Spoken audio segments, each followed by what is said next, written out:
wait, you just go in overnight and you just bang out a record? No, well, we'd go in and no, the first record. You want to hear the first record? Was Dave's Not Here, and it showed us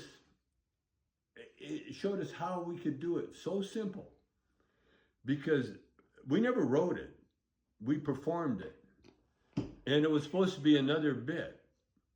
Cheech was.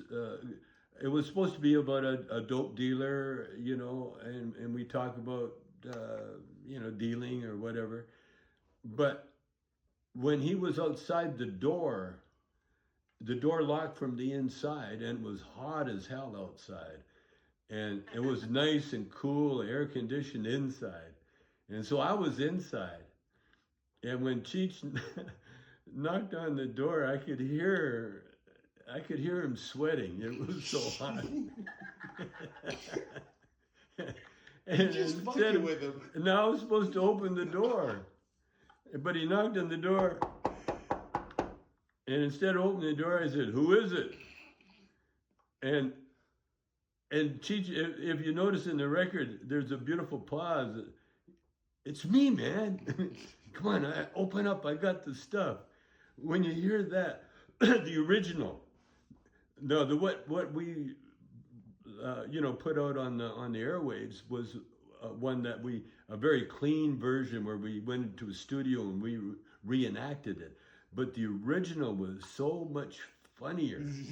It was hilarious because when we made the deal, Lou Adler said, "What do you need?" And I said, "A couple of grand and a little tape recorder."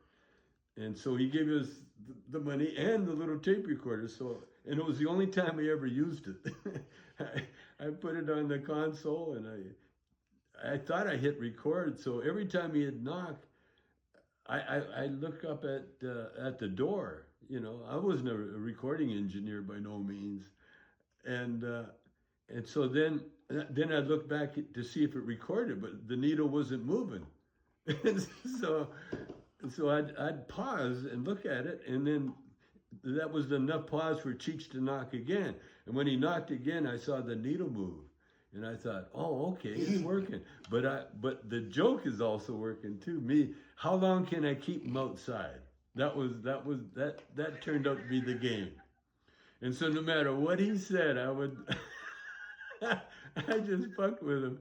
So much so that when he finally got in, it's me. When he finally said, "Dave, man, it's Dave," you know, because we never planned anything, and he made that up. He said, "Who is it?" "It's Dave, man, Dave. Now open up."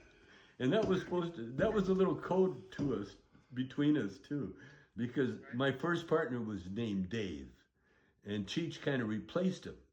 And so when Cheech said Dave, it's Dave, it was like, okay, it's Dave, not Cheech anymore, it's Dave, man. Come on. Open up, because he knew what I was doing with him. But he was such a pro, he never broke character. He kept in that character. That's amazing. And that was the genius of Cheech and Chong.